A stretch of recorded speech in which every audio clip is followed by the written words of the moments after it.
Hello, hello, hello! Welcome back to DigiCoin Daily, where we keep our eyes peeled on the digital money market. If you're new to the channel, hit that subscribe button and join our community of crypto enthusiasts. Now, let's dive right in.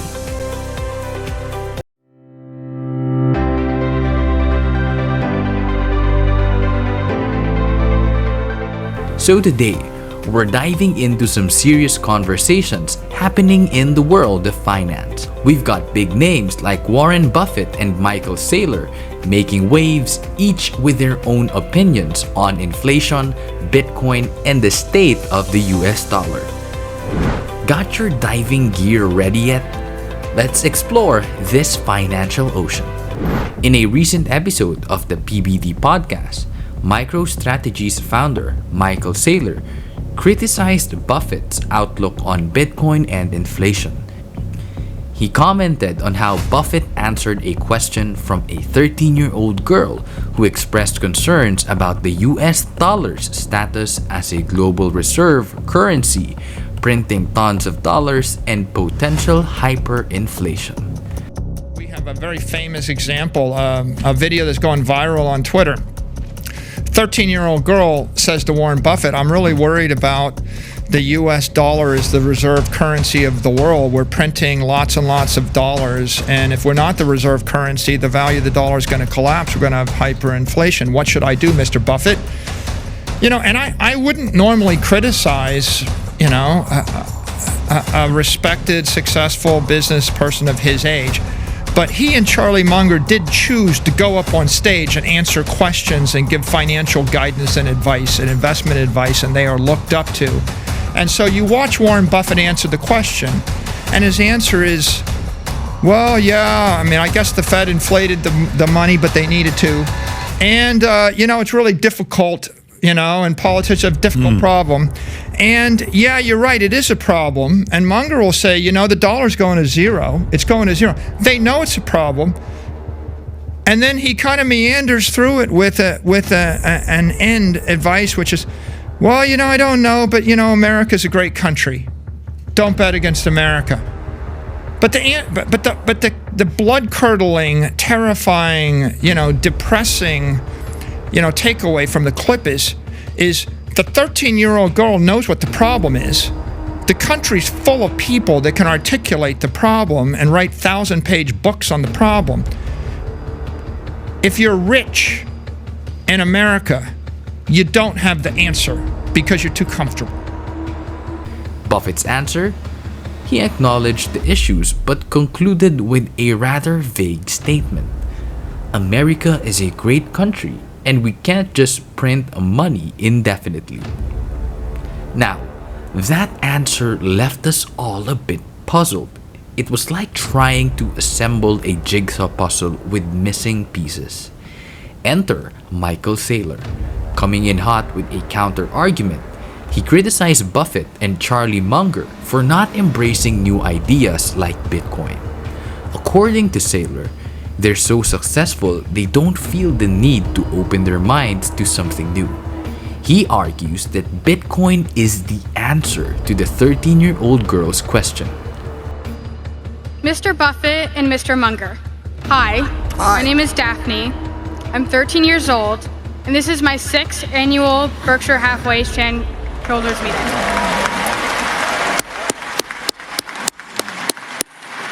And I've had the privilege to ask you both questions in years past. My question for you today is the following. As you know, the US national debt is currently at an estimated $31 trillion, making up about 125% of the US GDP. In the meantime, over the past few years, the Federal Reserve has telegraphed that they intend to monetize the debt by printing trillions of dollars, even as they insist that they're fighting inflation. Already, other major economies in the world, such as China, Saudi Arabia, and Brazil, are moving away from the dollar in anticipation of this. My question is, are we likely to face a time in the future when the US dollar is no longer the global reserve currency? How is Berkshire prepared for this possibility? And what can we do as American citizens to attempt to shelter ourselves from what's beginning to look like the beginnings of de-dollarization? Well,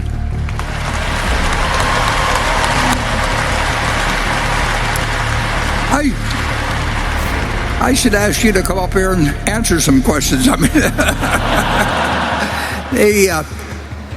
it's very interesting. I mean, we are the reserve currency, and I see no option for any other currency to be the reserve currency. And I think that nobody understands the situation better than Jay Powell. And but he's not in control of fiscal policy, and every now and then he drops a few hints. And there was no question that when the pandemic broke out, I mean, it was a semi-war-like situation, but nobody knows how far you can go with the paper currency before it gets out of control. And particularly if you're the world's reserve currency, nobody knows the answer to that. And you don't want to try and pick out the point at where it does become a problem, because then it's all over.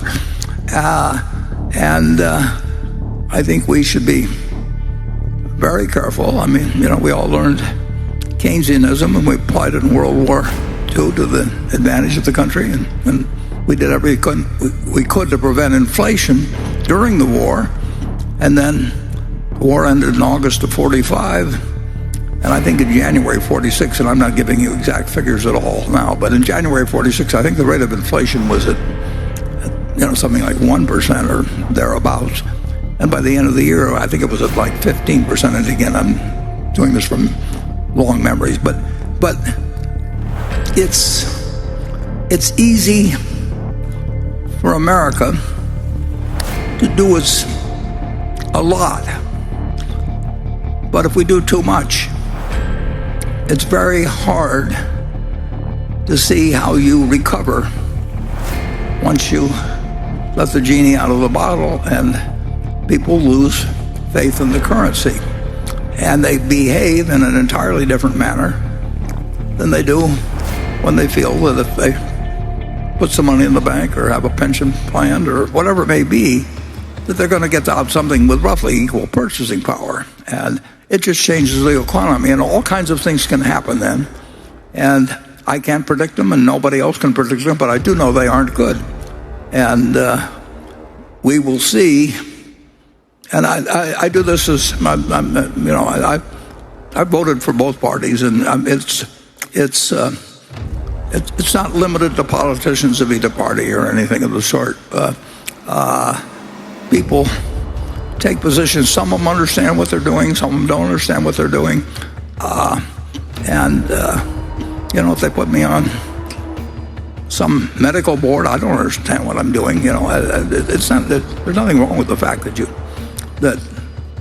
you can't master everything. You can't all be Isaac Newton, but you can't go around pretending you do or making decisions on it.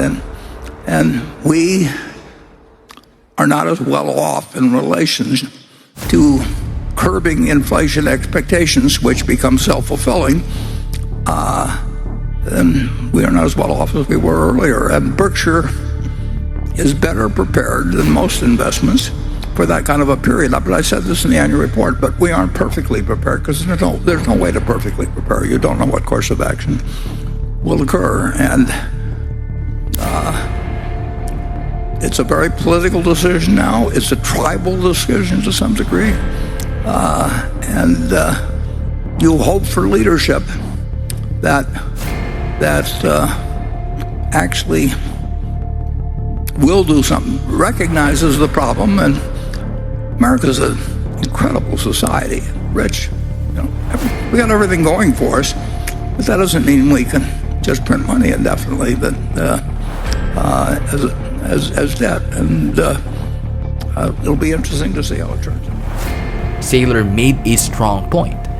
When you're comfortable and successful, you might not see the need for new ideas. But what happens when circumstances change? When traditional assets are seized or devalued? that's when you start looking for alternatives, like Bitcoin, a non-sovereign store of value crypto asset network.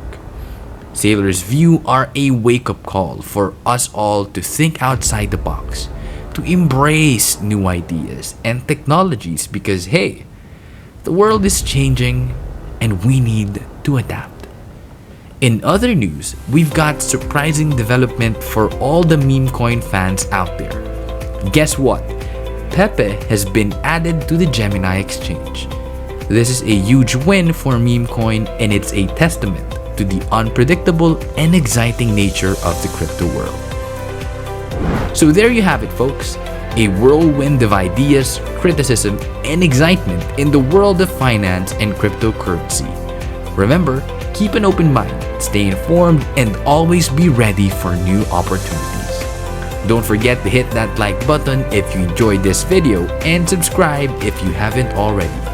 We've got loads more crypto insights and discussions coming your way. So stay tuned and keep the conversation going in the comments below. Until next time, stay savvy and stay invested. Peace out.